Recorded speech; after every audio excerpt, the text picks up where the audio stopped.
The Dragon's Breath Pass earned its name for good reason. Not for fire-breathing beasts, no, but for the way the wind howled through its jagged cliffs, a sound like an ancient creature gasping its last. It coiled through the mountains like a scarred serpent, breathtakingly beautiful under the fierce sun, yet utterly terrifying when fog choked its curves or rain slicked its precarious edges. Locals spoke of its treacherous slopes in hushed tones, their eyes darting instinctively towards the peaks. Every tight corner, every sheer drop seemed to hold a breath of danger, a silent promise of peril for those who dared to travel its winding path. This was a land still reeling, years after the last shots were fired, but the scars of war ran deep, replaced by the slow, gnawing ache of poverty. Life in the scattered hamlets nestled at the foot of the mountains was a relentless cycle of backbreaking work and meager meals. Hope was a scarce commodity, rationed out in tiny, fragile doses. For many, the only escape lay over the mountains, towards the promise of a better future in distant cities. But the road to that future, especially the treacherous coils of the Dragon's Breath, demanded a heavy toll. It wasn't just the hairpin turns or the sudden landslides that struck fear into the hearts of travelers, particularly the truck drivers who navigated the pass by night. No. There were older fears, whispers carried on that very wind, tales of things unseen, of spirits tethered to the earth by unresolved pain. Every region, it seemed, had its ghost stories, its specific spots where tragedy had imprinted itself onto the very air. But on the Dragon's Breath Pass, one particular stretch, a series of sharp, unforgiving bends, had earned a chilling notoriety. They called it the three-size curve. Why three-size? The stories weren't always clear in the beginning, shrouded in the kind of rumor and half-truths that fester in isolated communities. Some said they saw figures by the road on stormy nights, translucent shapes waving in the headlights before vanishing. Others swore they heard faint, sorrowful weeping over the roar of their engines. The air here was different, colder, heavier, even on stifling summer days. It felt wrong. Unsettled. It was a place drivers avoided after dark if they could, crossing themselves and murmuring prayers if they couldn't. The dread clung to that section of the pass like the persistent mountain mist. Behind the growing fear, the chilling whispers of the three-size curve, lay the faintest outline of a much sadder, much darker tale. It spoke of desperate dreams, of youthful innocence, and a horrific injustice that transpired on one terrible night years ago. It was the story, they said, of 3 young girls from the hamlet of Whispers, whose longing for a life beyond the struggle led them directly onto the Dragon's Breath Pass. A journey that wasn't supposed to end in terror, wasn't supposed to end, ever. Their fate became the root, the bitter seed from which the legend of the haunted pass grew, a legend we're about to unfold, exploring the true, horrifying heart of the whispers that still echo on that cursed road. The legends of the Dragon's Breath Pass, they didn't just spring from the mist and the sheer drops. They were born from human pain, from lives lived at the sharp edge of survival, like those in the hamlet of Whispers. And 3 such lives were Anya, Linh, and Mai. They weren't characters in a story then, just girls. Girls bound by a friendship forged in shared scarcity and a burning, desperate need for something more. Anya, the youngest, carried the weight of her family on shoulders too slender for the burden. Her father, once the village's respected elder, was now frail, his sight failing like the evening light. He relied on Anya for everything, his demands constant, his spirit broken by hardship. Her days were a blur of tending to him, coaxing meager yields from dusty soil, her hands perpetually stained, her laughter muted by the ever-present anxiety tightening her chest. She'd watch the distant peaks and wonder if a different world even existed, a world where hunger wasn't a constant companion. Linh, spirited and sharp-tongued despite her rough hands already calloused from hauling water barrels heavier than she felt she could bear, possessed a voice that could melt butter. Or break hearts, depending on her mood. Her parents were steeped in tradition, paralyzed by fear of the unknown beyond their valley. Every mention of venturing out was met with dire warnings, superstitious tales of the dangers lurking just outside the hamlet's small, familiar world. They saw ambition not as hope, but as a reckless invitation to disaster, clinging to the devil they knew rather than risking the one they didn't. Linh craved the vibrant sounds of the city, a place where her voice might be more than just a pleasant distraction during long, silent evenings. And Mai, tall for her age, quiet, with eyes that seemed to hold all the unanswered questions of the universe. Her grandmother, a woman sharp-featured and sharper-tongued, had scraped by selling wares in the district market for decades. Life had stripped her bare of illusions, leaving behind only a brittle cynicism. She saw Mai's gentle nature not as a virtue, but a weakness in a world that chewed up the soft-hearted. "Stay put," she'd rasp, "the world outside is crueler than any mountain pass." Mai longed for peace, a quiet corner where she wasn't constantly reminded of the burdens she couldn't lift or the expectations she couldn't meet. Their shared reality was a relentless cycle of want. Potatoes and corn were luxuries, leaky roofs and threadbare clothes were constants. They'd huddle together on cold nights, sharing whispers and dreams, tiny embers of defiance against the suffocating poverty that seemed determined to claim them whole. "We can't stay here," Anya had declared one twilight, the words raw with desperation. "We'll just fade away." Linh, ever the optimist, or perhaps just the most reckless, seized on the idea first. Silver Peak City. People say there's work. Real work, not just scratching at dirt. Enough to eat. A place to sleep. Her voice, usually so sweet, was sharp with a fierce, almost frightening hope. Mai remained silent for a long moment, tracing patterns in the dust with a stick. Then, barely a whisper, "Then we go. All of us. Together." The decision, once spoken aloud, solidified. They would leave. They had to leave. But convincing their families? That was a battle in itself, a different kind of mountain to climb. Anya's father wept, accusing her of abandoning him. "Who will care for this old blind man? Is a little comfort worth your father's last days?" Lin's parents invoked every bad omen, every local ghost story they knew, painting the outside world as a ravenous beast. "You step onto that road, you step away from our protection. What waits for you but ruin?" Mai's grandmother simply scoffed, her eyes cold. "Fool's errands. You'll be back soon enough, begging. Or worse." The arguments were brutal, laced with guilt and fear. The girls held firm, their hands clasped together, knuckles white. Their desire wasn't just for wealth, it was for dignity, for a chance to breathe, to prove they weren't destined for the same slow decay as everything else in the hamlet. Their pleas weren't eloquent, just raw, tear-streaked declarations of needing a chance. Any chance. Against the sheer force of their collective will, the weary resignation in their eyes, their families finally relented. Not with blessings, but with heavy hearts and muttered curses. So they prepared. 3 meager bundles, tied with worn string. A few clothes, patched and faded. A bit of dried food, saved bite by bite. And a small, precious handful of coins, the sum total of their desperate savings. Their hearts were a tangle of fear and exhilaration. Could they really do this? Leave everything they knew behind? Step out of the shadows of the hamlet and into the uncertain light? They had to.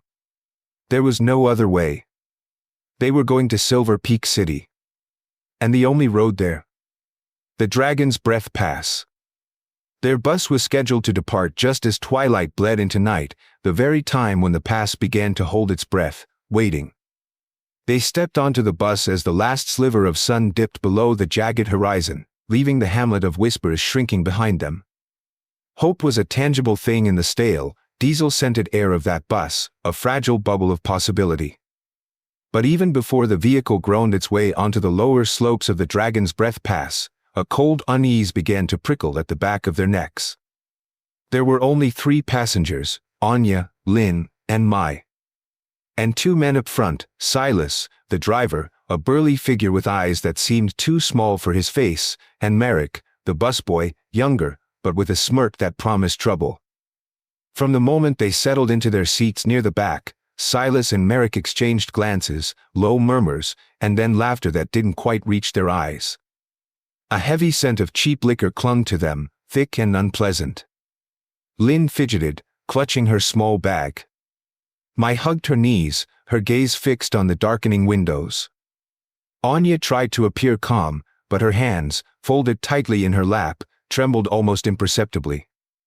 As the bus began its slow, groaning ascent onto the pass, the atmosphere curdled. The air outside grew colder, the wind starting its mournful wail through the unseen rock faces. The road ahead was a ribbon of black, swallowed by the night. Silas drove with a casual recklessness that set Anya's teeth on edge. Merrick kept turning, his eyes sweeping over the girls, lingering a moment too long. A shiver, unrelated to the cold, ran down Anya's spine. This felt wrong. Utterly, terrifyingly wrong. About an hour into the climb, deep within the pass where the cliffs rose like jagged teeth and the ravine yawned unseen in the darkness, the bus coughed. Sputtered. Then, with a jarring lurch, it rolled to a stop. Silence descended, thick and suffocating, broken only by the wind and the faint groan of metal cooling. Silas barked back, "Engine troubles. Gotta check it out." It was a lie. They all knew it. A chilling, that twisting lie. Silas and Merrick got out, but they didn't open the engine cover. Instead, they sauntered towards the back, their movements loose and predatory. The smiles were gone, replaced by expressions of cold, ugly intent. The reek of alcohol seemed stronger now, a fetid cloud in the cramped space. "Well now," Silas drawled, his voice rough. "Didn't expect such lovely cargo tonight." Merrick giggled, a sound like stones scraping together. "Looks like your trip just got interesting." Panic, sharp and sudden, flooded the girls. Linh whimpered, pressing herself against the window.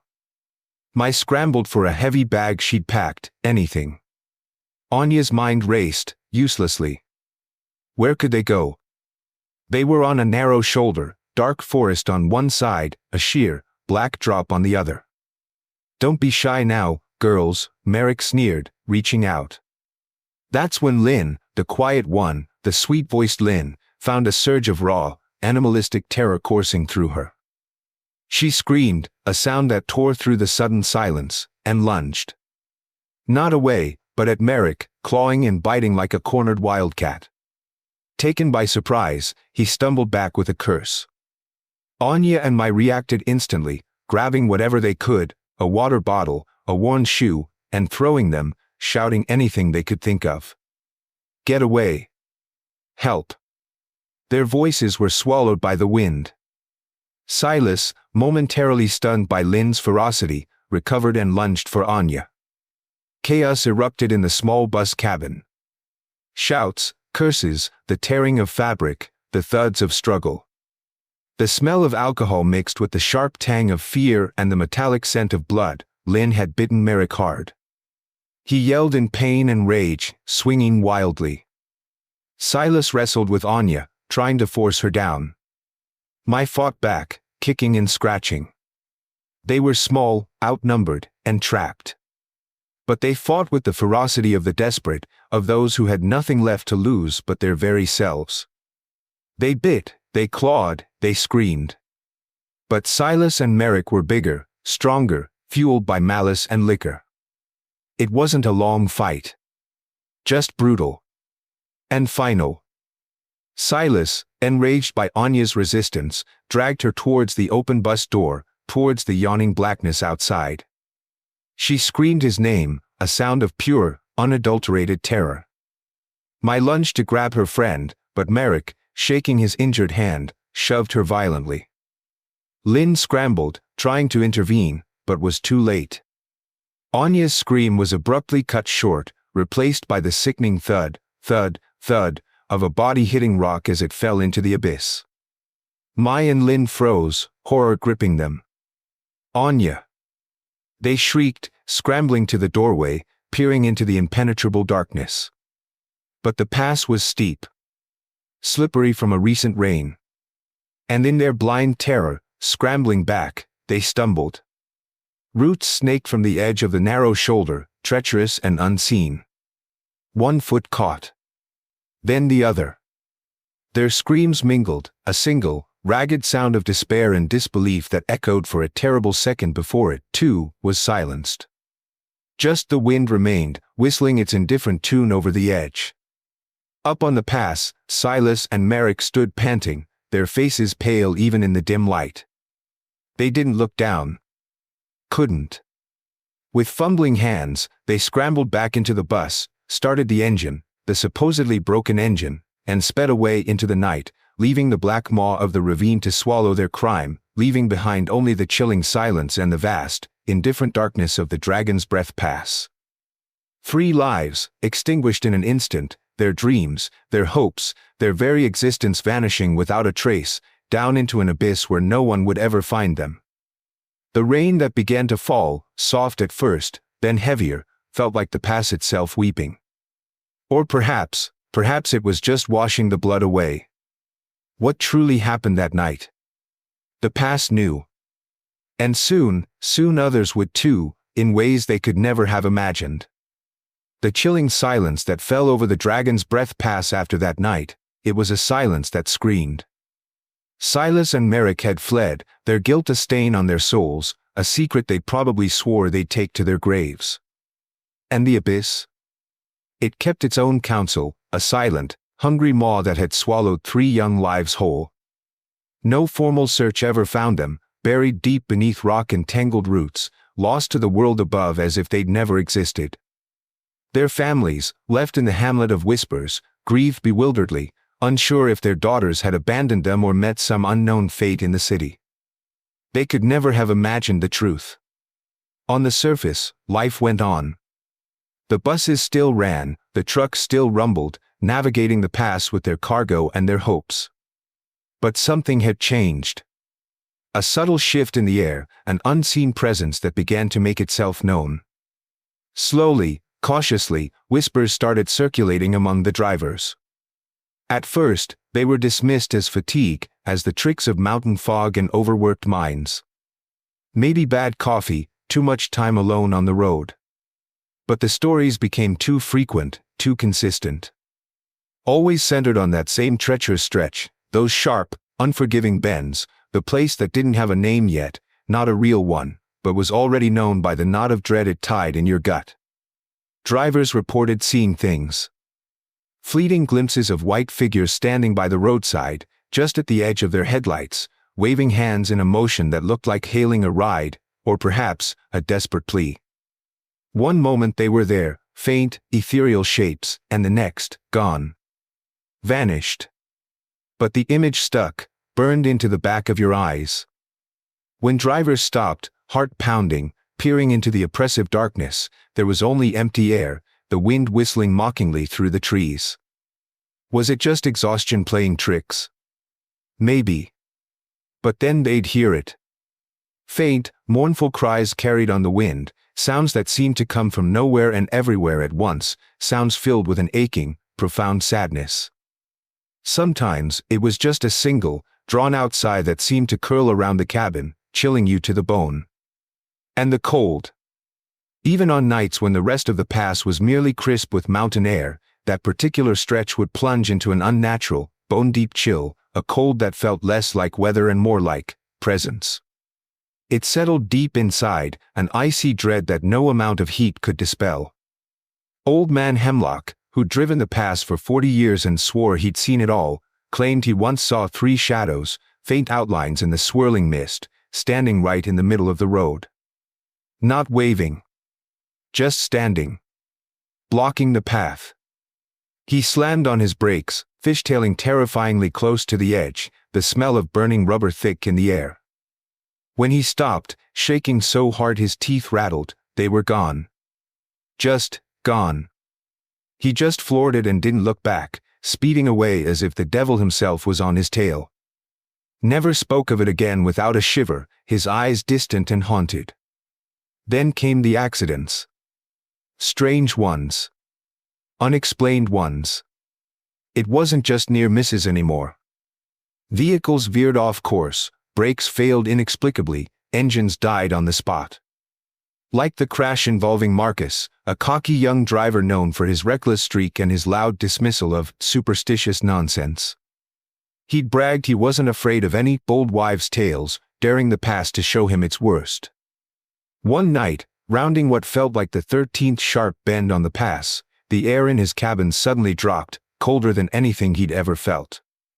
A shiver, then a deep, internal chill that had nothing to do with the mountain air. Then, his truck veered violently, inexplicably, towards the ravine. He fought the wheel, tires screaming, but it was like something pulled the truck, dragged it inexorably towards the drop. He crashed hard against the rock face instead, the impact jarring but saving him from the abyss below. When rescuers pulled him, pale and gibbering, from the wreckage hours later, his eyes were wide with a terror that had nothing to do with twisted metal or broken bones. They were there. He stammered, his voice raw, hoarse. 3 of them. In white. Standing right in front of the truck, soaking wet, hair plastered to their faces, silent, just blocking the road. His story, and others like it, spread like wildfire. Fear took root, a creeping vine wrapping around the nerves of every driver who had to brave the pass. They started avoiding night journeys if possible, clinging to daylight like a lifeline. Those who couldn't avoid the dark hours began carrying charms, muttering prayers, doing anything to ward off the unseen inhabitants of that terrifying stretch. The whispers weren't just whispers anymore, they were warnings, grim testimonials. And the name, born of fearful rumor and chilling experience, stuck, whispered with a mixture of dread and grim respect. The 3-size curve. It was the place where the pass held its breath, not just from the danger of the road, but from the cold, sad energy that now resided there, waiting. Waiting for what? Well, some folks believed they knew exactly what those lost souls were waiting for, and it wasn't just peace. Some folks believed they knew exactly what those lost souls were waiting for, and it wasn't just peace. No. The whispers coalescing around the 3-size curve spoke of something far more chilling, justice. Not the slow, often blind justice of the living, but the swift, unforgiving retribution delivered by the unjustly dead. The 3 girls, Anya, Linh, and Mai, had been wronged in the most brutal way imaginable, their potential extinguished, their lives discarded. Their spirits, bound to the very place where their hopes had shattered, were not content to merely weep in the wind. They became gatekeepers, judges. And the dragon's breath pass became their court. Those who felt the sting of this spectral justice were rarely innocent. They were the cruel, the callous, the ones who navigated life with the same disregard for others as Silas and Merrick had shown. Drivers, in particular, seemed to attract their attention, men who mistreated others, who thought the road gave them license to be ruthless, who scoffed at decency. Take Garrick the Grim. That's what they called him, a hulking brute of a trucker known for his foul mouth and his habit of terrorizing smaller vehicles. He laughed at the tales of the 3-size curve. Ghosts. He'd sneer over a cigarette, smoke curling around his ugly grin. Bunch of old women's stories. I'll give their ghosts something to cry about. One rainy night, barreling down the pass, he passed the nascent, unofficial shrine that had started to appear at the curve, just a few stones stacked precariously. He didn't slow. Worse. He yelled an obscenity out the window, a vile insult directed at the memory of the girls. Stupid kids. Get off the road. That's when his truck died. Just died. Mid-curve. Engine choked, lights flickered out, plunging him into absolute darkness and the terrifying wail of the wind. Garrick, suddenly not so brave, fumbled with the keys, cursing. Then he heard it. A sound like wet fabric dragging on asphalt. A low, keening wail right outside his door. He froze. And through the rain-streaked windshield, illuminated by a single, weak flicker of his hazard lights, he saw them. 3 figures in white, hair plastered to spectral faces, eyes like bottomless pits of sorrow and rage. They didn't speak. They didn't need to. The cold radiating from them was a physical blow. Garrick screamed, fumbling for the door handle, trying to escape the cabin. But the truck, his massive, powerful truck, began to roll backward. Slowly at first. Then faster. Towards the edge. Towards the drop. He yanked the steering wheel, pounded the dashboard, but it was useless. It was like unseen hands were guiding him home. His last sound was a guttural shriek as the truck plunged over the side. They found the wreck days later. Garrick wasn't dead, not immediately. But he was crushed, trapped. When they finally freed him, mangled and broken, they said his eyes still held that pure, unadulterated horror. He lost an arm, a leg. Lived out his days a broken, cowering shell, haunted by things far worse than any physical pain. Justice. Then there was Vance the Vicious. A man with a darkness in his soul that went far beyond rude words on a highway. He'd committed a terrible crime, a murder, hiding the body and taking to the road under the cover of night, hoping the miles and the darkness would swallow his secret. He was driving the Dragon's Breath Pass, the body hidden in the back of his truck, his nerves frayed, every shadow a threat. As he approached the 3-size curve, that familiar chill descended, the air growing heavy. He saw them then, standing by the road, the 3 white figures. Not blocking him, just watching. He tried to speed up, but the truck seemed sluggish, resistant. Then, a voice, soft as a sigh but piercingly clear, filled the cabin, coming from nowhere and everywhere. "You carry a heavy burden, Vance. A life taken. A secret buried." Vance slammed on his brakes, heart hammering against his ribs. He spun the wheel, the truck skidding. And in that moment of panicked chaos, the figures were suddenly inside the truck. Not physically, but in his mind, in the air, everywhere. He saw the face of the person he'd killed, eyes wide, accusatory. He heard the final, choked sounds. He felt the terror he had inflicted. The 3 spectral figures were still outside, their gazes fixed on him, silent witnesses. But it was the internal onslaught, the forced confrontation with his own monstrous act, that broke him. He started screaming, pounding his head against the steering wheel, sobbing, laughing hysterically. By the time other drivers found his truck veering erratically before crashing into the embankment, Vance was dead. Not from the crash. The coroner said heart failure, a brain hemorrhage. But those who found him saw his face, contorted in a final, horrific mask of madness, his fingernails torn and bloody from where he'd clawed at his own skin. The spirits, they say, had simply shown him his own soul. And that was punishment enough. These stories, whispered from driver to driver, sealed the reputation of the 3-size curve. It wasn't just haunted, it was a place of judgment.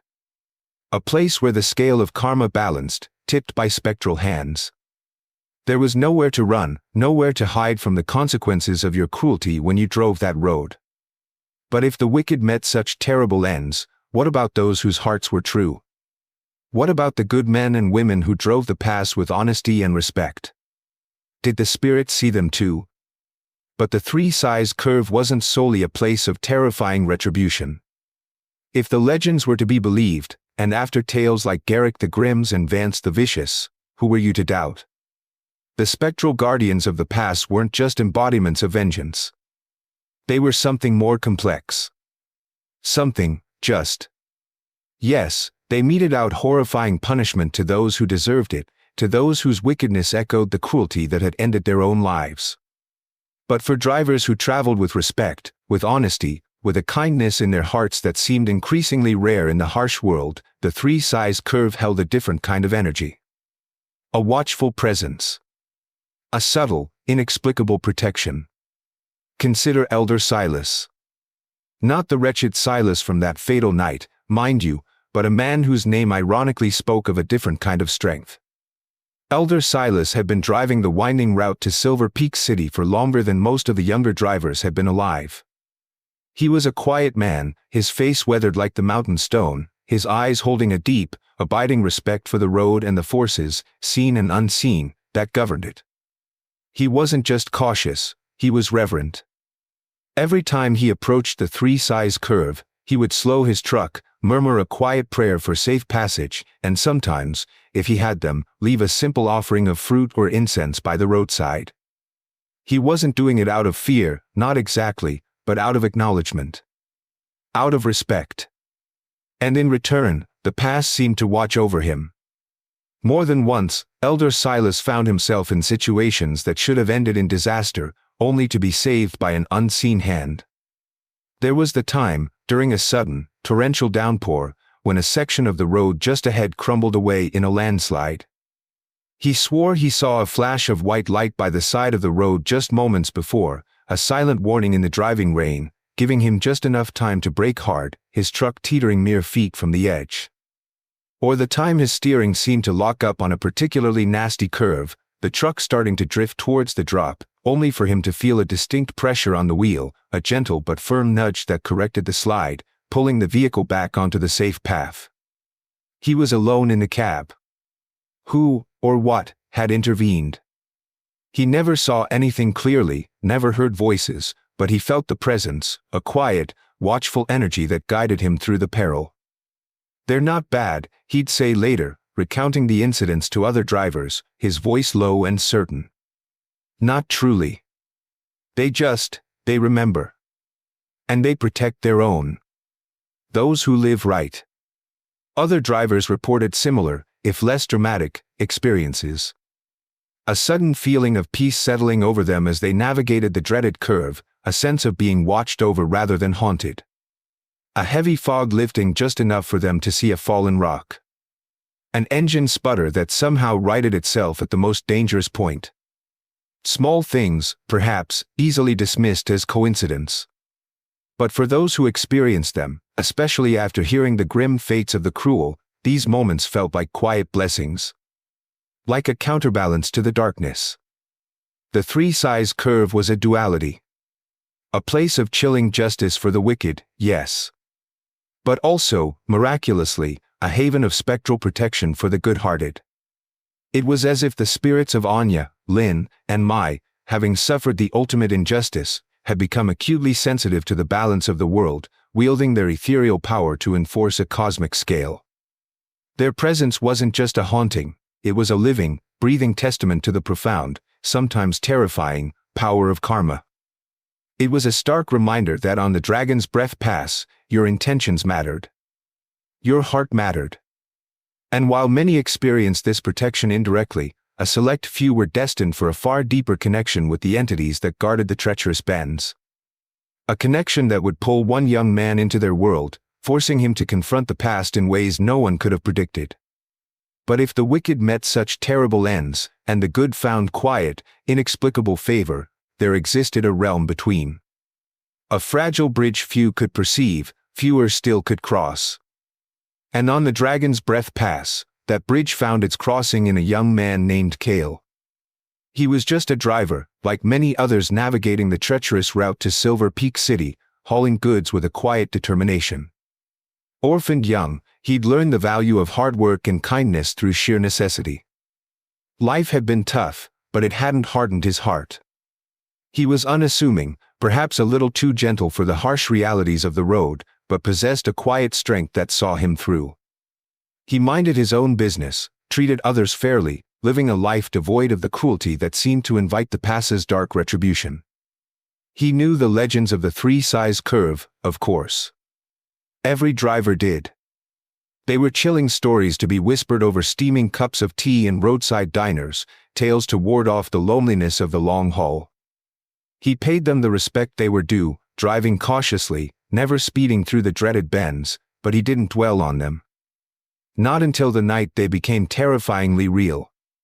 Rain lashed down, the pass shrouded in a thick, swirling fog. Kale's truck, heavy with cargo, rounded the three-size curve. Suddenly, the brakes screamed, a sound of metallic agony, and the truck lurched violently.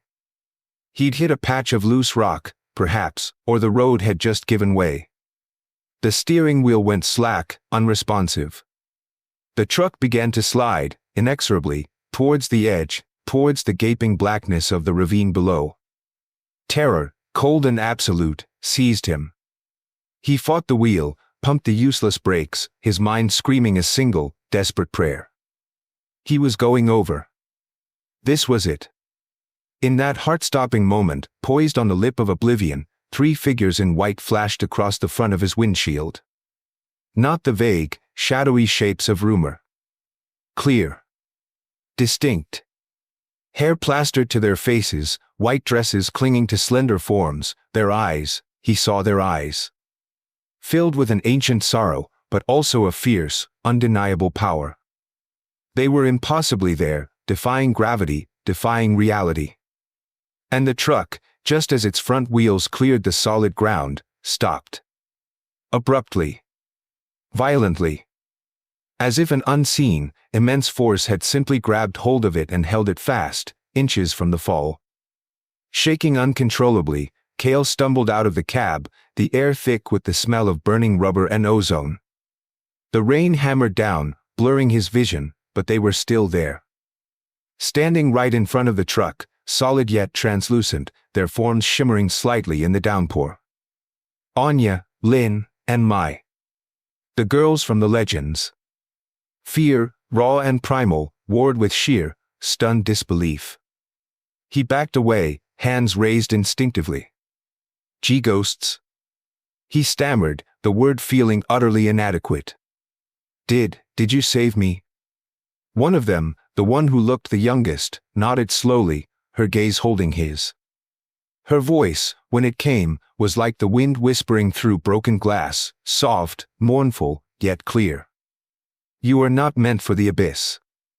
Not like the others. Others? Cale's mind reeled.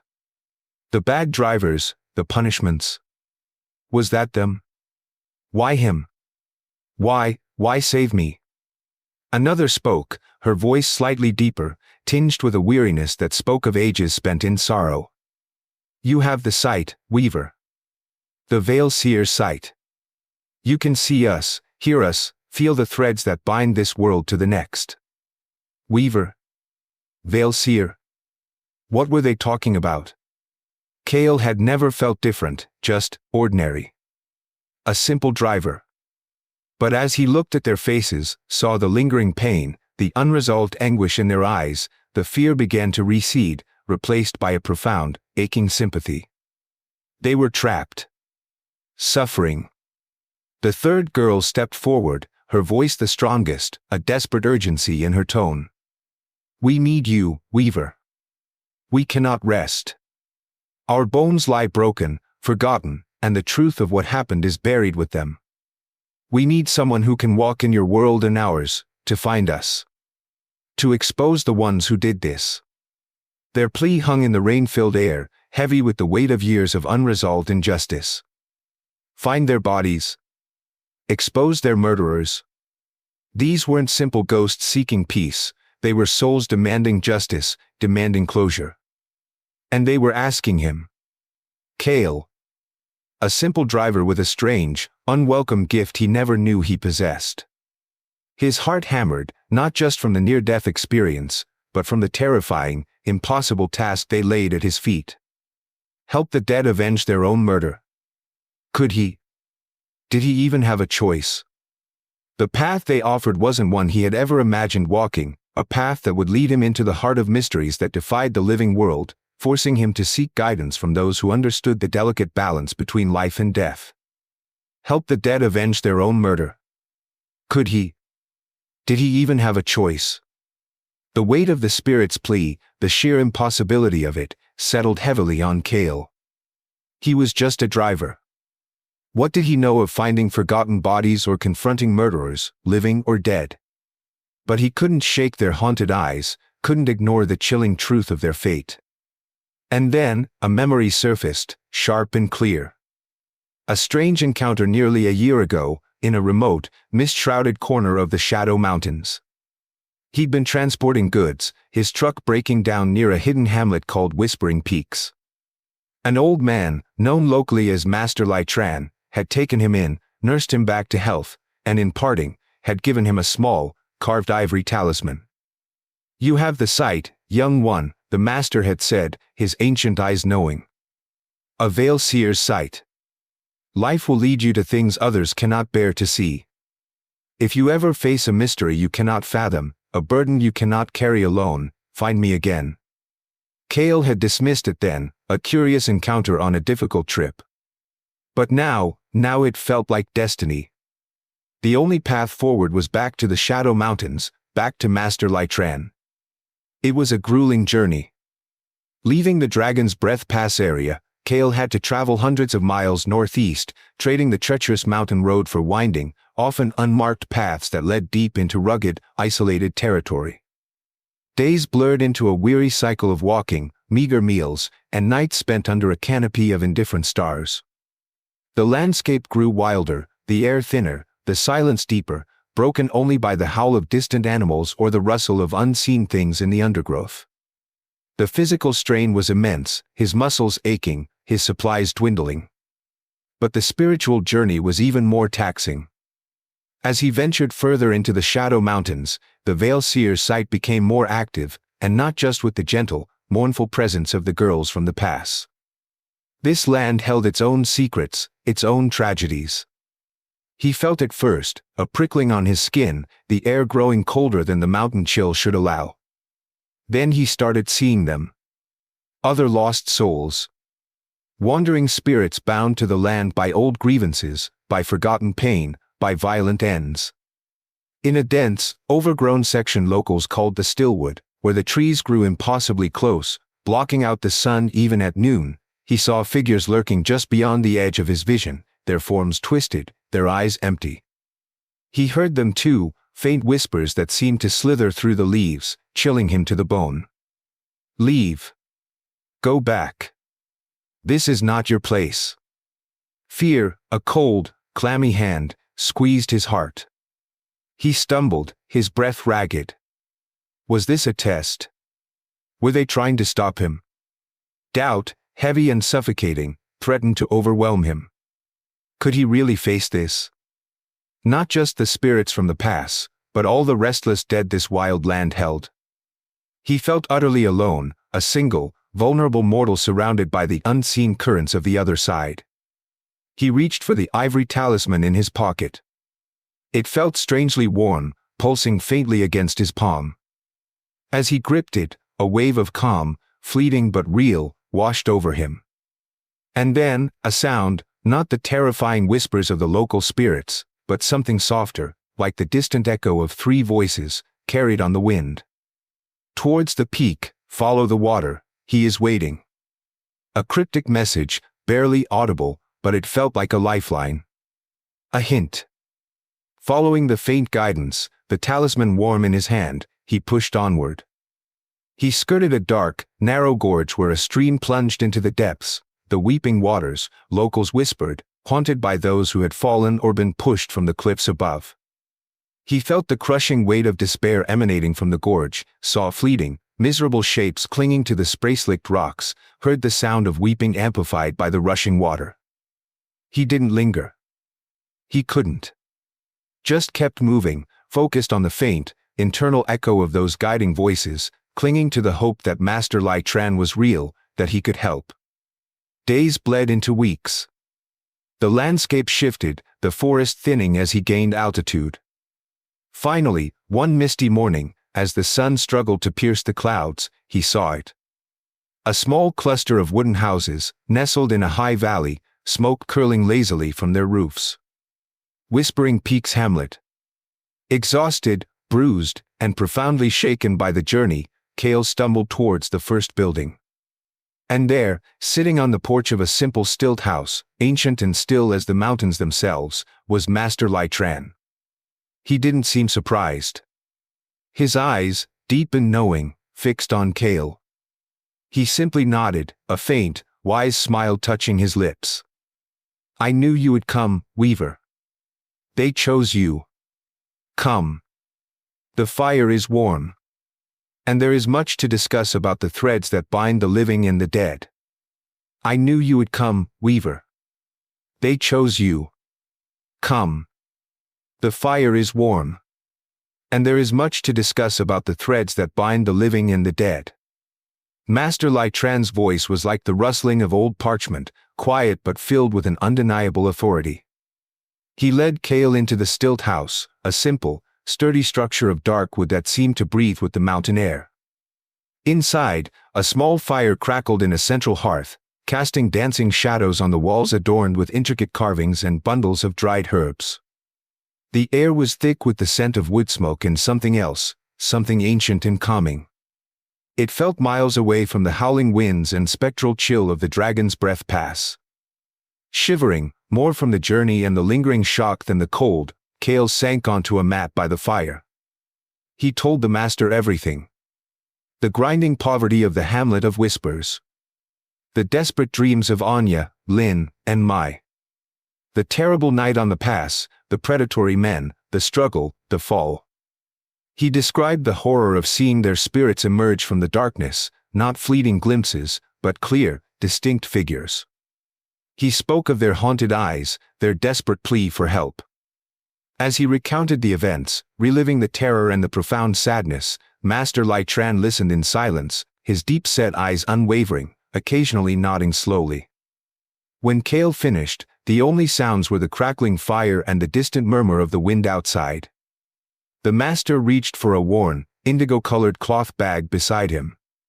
From it, he carefully took out a collection of ancient, faded talismans, a small silver bell that chimed faintly as he picked it up, and a notebook whose pages were yellowed and brittle with age. "You have indeed been marked, Weaver," Master Lai Tran said, his gaze gentle but penetrating. "The Veil Seer's sight is a rare gift, or a burden, depending on how you choose to bear it. It means the veil between your world and the unseen is thin for you. You can perceive the echoes of souls, feel the pull of unresolved energies." He paused, holding the silver bell. The girls. Anya, Linh, and Mai, their fate was a terrible one.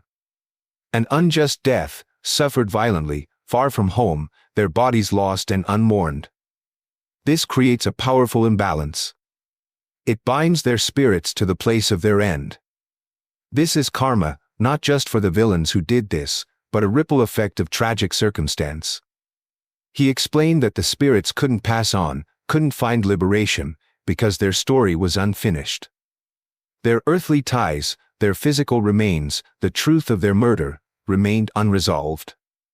"An unjust death leaves a wound in the fabric of reality," the master murmured, turning a page in his ancient book. "It creates static resentment. And until that injustice is acknowledged, until their remains are found and their story brought to light, their spirits will be trapped, forever bound to that cursed curve." Kale listened, awe and a fresh wave of dread washing over him.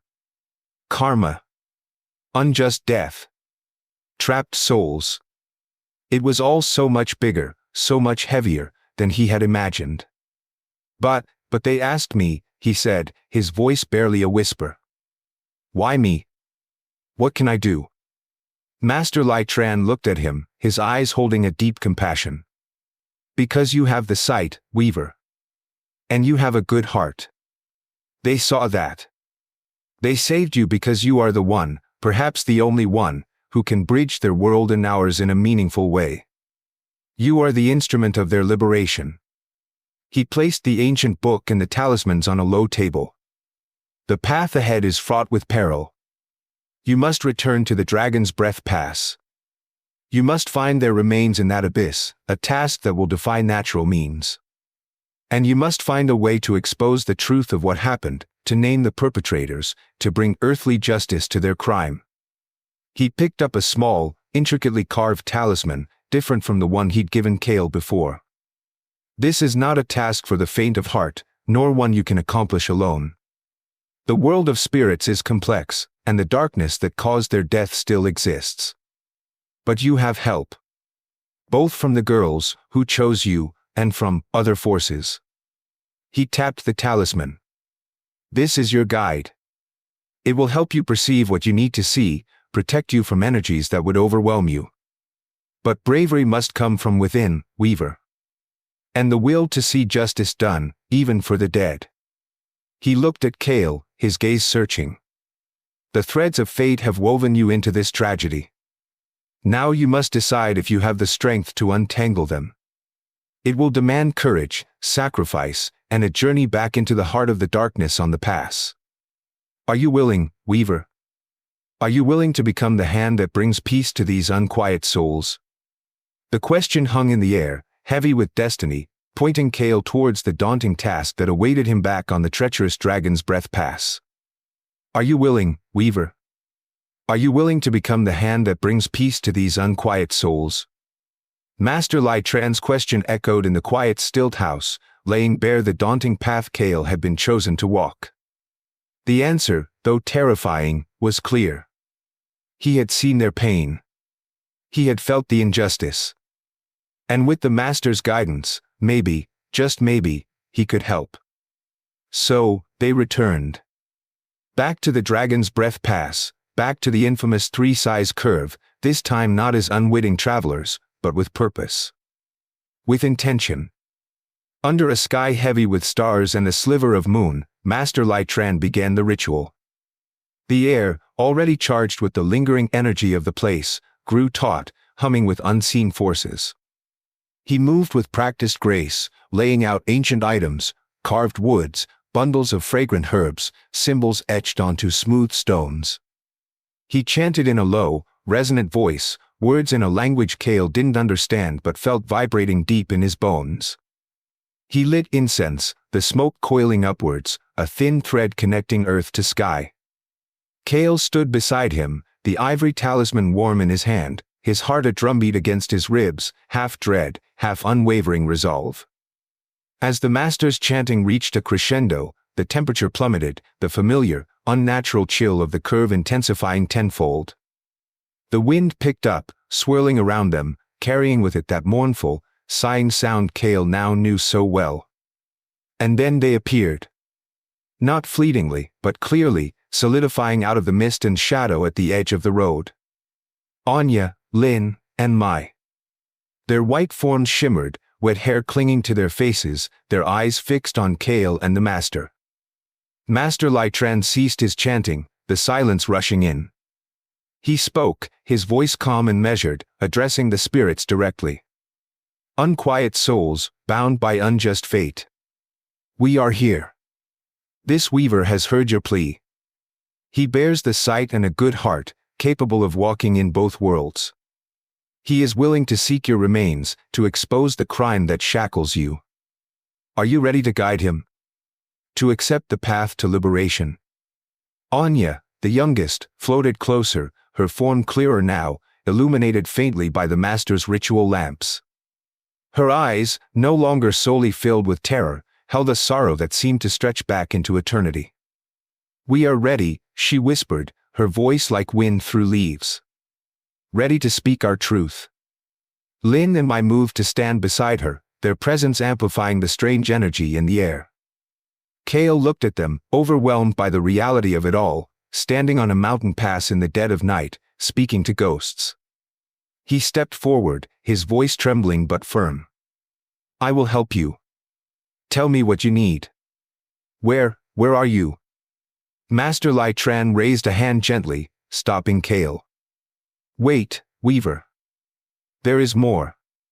The choice is not solely yours to make. Liberation is a path, yes, but not the only path for souls bound by such powerful injustice. He turned to the spirits. Have you considered the weight of your fate? The balance you have already begun to influence on this pass? The protection you offer to the good, the justice you mete out to the wicked? A silence fell then, long and heavy. The spirits exchanged glances, an understanding passing between them that transcended words. It was a silent conversation forged in shared pain and a newfound purpose.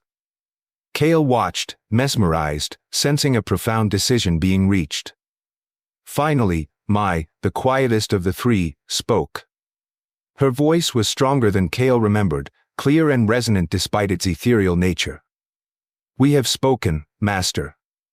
We have seen the darkness that travels this road. We have felt the fear of the innocent, and the arrogance of the cruel. Liberation is peace for us. But justice here, right here, where we fell, that is peace for others. Anya nodded, her sad eyes filled with a fierce, protective light. If we leave, who will stand against them? Who will guard this place? Too many could suffer as we did. Lin's voice, once sweet, now held the steel of unwavering resolve. We choose to stay. To remain bound to this pass. To become the guardians they need. We will be the chill in the air for the wicked, the light in the fog for the lost, the vengeance that cannot be outrun. Kale stared, stunned. They were choosing not to find peace. Not to move on. He hadn't even considered such a possibility. It was a sacrifice that stole his breath. To remain trapped, eternally vigilant, so that others might be safe. Master Lytran nodded, his face grave but understanding. It is a heavy vow, unquiet ones. To forsake the light for the shadows.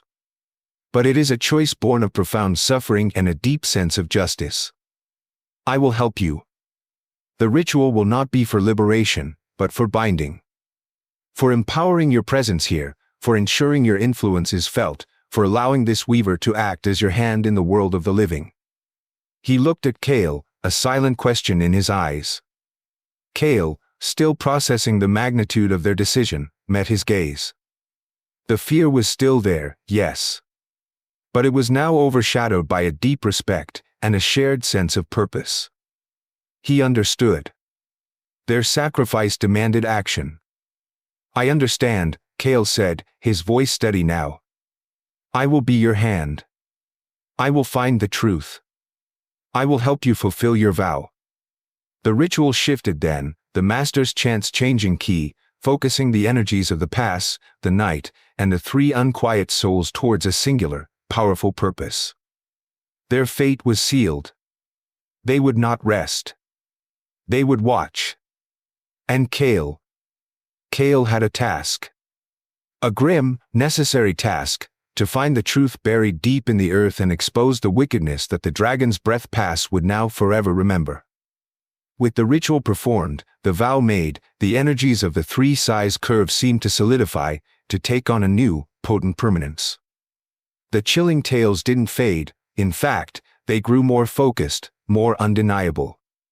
And as the spectral activity at that particular bend continued, witnessed now by more than just a fearful few, the local community and the drivers who regularly braved the pass understood something profound had shifted. They needed a way to acknowledge it. To coexist. To show respect for the unquiet souls who had chosen this place as their eternal vigil. Slowly, through shared contributions and collective effort, a small shrine began to take shape near the edge of the ravine at the three-size curve. It wasn't grand, just a simple structure of wood and corrugated iron, shielding three small stone figures that represented Anya, Lin, and Mai. Wildflowers, offerings of fruit, and burning incense became common sights. It was built not just as a memorial, but as an understanding. This was the Three Sisters Shrine, a tangible anchor for the spectral energy that now permeated the bend. Its meaning transcended simple worship. The shrine became a symbol, a stark and undeniable representation of the spectral balance enforced on the dragon's breath pass. It marked the boundary, the thin, permeable line between the world of the living and the realm of the unquiet dead, between the forces of good and the darkness of evil. Passing the shrine became more than just navigating a dangerous turn, it became an act of acknowledgement. Drivers, once perhaps merely fearful, now approached with a palpable sense of reverence. Horns were no longer blared in frustration but tapped respectfully as a greeting. Conversations in truck stops turned from fearful whispers to grimly accepting anecdotes, passed down like cautionary tales. No one dared utter an insult or carry ill-gotten gains past that point without feeling a prickle of fear, a sense of being watched by eyes that saw right through flesh and into the soul. And the spectral justice continued, amplified, solidified by the presence of the shrine. The wicked still met their fates here, their vehicles inexplicably malfunctioning, their minds assaulted by terrifying visions tied to their own sins, their journeys ending violently near the cursed bend. Like the tale of a notorious smuggler whose heavily laden truck tumbled over the side, its cargo of illicit goods scattered across the ravine, while the smuggler himself was found miles away, raving mad, claiming three cold, wet figures had dragged him from the cab and forced him to watch the truck fall. On the other hand, stories of the good-hearted grew too. A family stranded by a flat tire near the curve, the fog thick, only to feel an unseen presence guide them to a safe spot, the air growing warm and still around them until help arrived. An old woman, traveling alone, who swore she heard a soft, comforting voice guide her through a sudden whiteout. These weren't just coincidences anymore. Not here. Not at the Three Sisters Shrine. The atmosphere at the shrine itself was peculiar. It could still be bone-chillingly cold, especially after dusk. The wind still sighed, carrying with it echoes of sorrow. But for those who approached with respect, with a clear conscience, there was also a strange sense of peace. A quiet watchfulness. It felt less like a place of pure terror and more like a boundary, a checkpoint where the weight of your own actions was quietly assessed. Before the shrine, the three-size curve was just a deadly bend, haunted by random, unpredictable apparitions. After the shrine, it became a place of conscious, deliberate guardianship. The spirits of Anya, Linh, and Mai, bound by their vow and anchored by the shrine, had truly become the past guardians, overseeing the delicate balance of justice on the Dragon's Breath Pass. But while their presence was now undeniable, cemented by folklore and the humble shrine, the full truth of their deaths, the concrete evidence that Kale had vowed to uncover, remained hidden, waiting in the darkness of the abyss. With the ritual complete, the vow etched into the very fabric of the Dragon's Breath Pass, Kale's life irrevocably changed. He could not simply go back to being just a driver, hauling cargo and living unaware.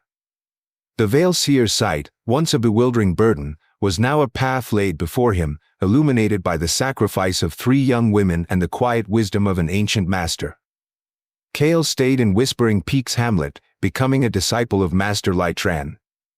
It wasn't a formal apprenticeship in the way of schools or trades, it was a life lived alongside the master, observing, listening, learning.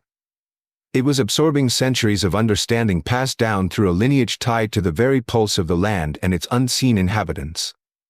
His education went far beyond incantations and talismans. Oh, he learned the rituals, the ancient chants that resonated with the unseen world, how to read the subtle shifts in energy, how to use the tools that helped bridge the gap between the living and the dead. He practiced with the silver bell, its chime a clear signal to spirits, a way to cut through the static of the veil. He learned to interpret the faint trails left by souls, to understand the weights that bound them to the earthly realm, fear, regret, unresolved anger, love. The sheer depth of the spiritual world was staggering, sometimes overwhelming, but the deeper lessons were about compassion. About patience. About the complex, often painful, nuances of karma and the enduring fight for justice. Master Lightran taught him that helping lost souls wasn't just about sending them towards a light, it was about understanding their story, their pain, their unresolved needs. It was about acknowledging the injustices they suffered, guiding them towards a peace they couldn't find alone. And just as crucial, it was about helping the living understand the consequences of their actions, guiding them away from the path that creates such spectral burdens. Kale learned to see the world through a dual lens, the physical reality everyone perceived, and the echoing, often wounded, spiritual landscape beneath. He accepted the heavy responsibility that came with his sight, understanding it was a gift intended for service. His mission, born from the terrifying night on the pass and the solemn vow made under the moon, continued far beyond the three-size curve. He traveled sometimes, guided by the master or the needs he perceived through his sight, to places where other unquiet souls lingered, helping them find resolution. Perhaps a farmer bound to his land by a forgotten debt, or a child lost in the woods yearning for home. He spoke to those who had wronged others, urging them towards repentance, sometimes acting as a conduit for the silent accusations of their victims. He learned to be a mediator, a guide, a quiet force seeking balance in a world perpetually tilted by human cruelty and suffering. Yet, the heart of his connection, the anchor of his purpose, remained tied to the Dragon's Breath Pass. He returned to the Three Sisters Shrine periodically, drawn by a pull he couldn't ignore, a pilgrimage of the spirit. Standing by the humble structure, leaving his own offerings, he could still feel their presence, Anya, Linh, and Mai. They were different now than that first terrifying night. Their energy was calmer, more focused, a constant, watchful presence. Sometimes, in the quiet mist or the deep chill near the shrine, he would feel a familiar sensation, a subtle nudge, a whisper carried on the wind that wasn't just wind, a flicker of insight that guided him in his work elsewhere. Their vow to protect the pass was absolute, a localized force of nature, but their connection to Kale, the weaver who had chosen to understand them, extended their influence, their fight for justice and protection, into the wider world through him. Their sacrifice had not been in vain, it had sparked a new kind of guardian. Through this life intertwined with shadows and light, Kale grew. The simple, kind driver matured into a man of quiet strength, his face etched with the wisdom of things unseen, a profound empathy deepening his gaze. He still carried the kindness that had defined him, but it was now tempered with the knowledge of the darkness that existed, both in the living and the dead. His path was solitary, often challenging, a constant negotiation with the unseen, but it was his. Chosen not by birth, but by circumstance and a promise made to 3 unquiet souls who sacrificed their own rest for a justice the world had failed to provide. And though the 3 sisters stood eternal vigil on their pass, their story, their legacy of spectral balance, continued to unfold through the life and work of the weaver who remembered. The final threads of their tale, those remained to be gathered, the last secrets waiting to be unearthed, held somewhere in the memory of 2 men who had driven away from a ravine on a rainy night so long ago. And so, the story of the Dragon's Breath Pass, of the 3-size curve, and the spectral guardians who claimed it, continues to unfold, not just in hushed whispers and cautionary tales, but through the quiet work of the weaver who remembers. The tragedy of Anya, Linh, and Mai, those young lives so cruelly extinguished, transformed the pass from a dangerous road into something far more profound. Their unjust death became the catalyst for an ongoing dance between worlds, a constant negotiation between the tangible and the spectral. The initial haunting evolved into an active, conscious presence, one that serves as a stark, undeniable reminder of the ancient law of cause and effect. The legend of the 3-size curve, cemented by the humble 3 Sisters shrine, stands as a potent symbol of spectral balance on the pass. It represents the porous boundary between light and shadow, good and evil, life and whatever lies beyond. It is more than just a place of memorial or a site of fear, it is a living, breathing courthouse where intentions are weighed, and deeds, both kind and cruel, find their swift and often extraordinary consequences. The stories of the wicked meeting their gruesome ends and the good receiving inexplicable aid are not mere folklore, they are the ongoing pronouncements of a unique, vigilant justice system, overseen by 3 unquiet souls who chose sacrifice over rest. This enduring legend, woven into the very fabric of the region, serves as a powerful, vital lesson for all who traverse the pass, particularly those who earn their living on its winding path.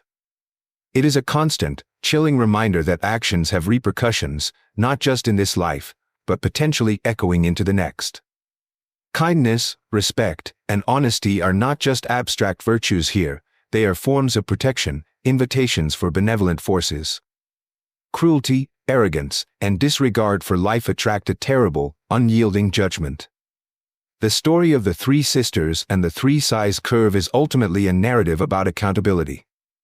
It tells us that some injustices are so profound they cannot be contained by the grave. It reveals a spiritual world that is not indifferent but keenly aware of human actions, capable of both profound mercy and terrifying retribution. And perhaps, most importantly, it highlights the potential for even the most tragic of fates to become something else entirely, a force for justice, a beacon of protection, a permanent echo against the darkness.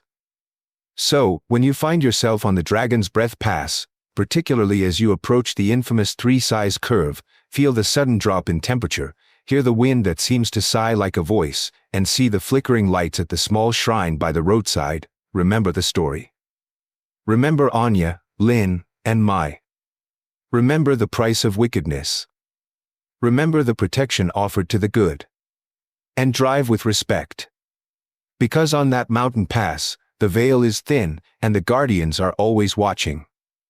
Their silent vigil remains a testament to a justice that transcends death, a reminder that the threads of karma are woven not just through our lives, but through the very land itself.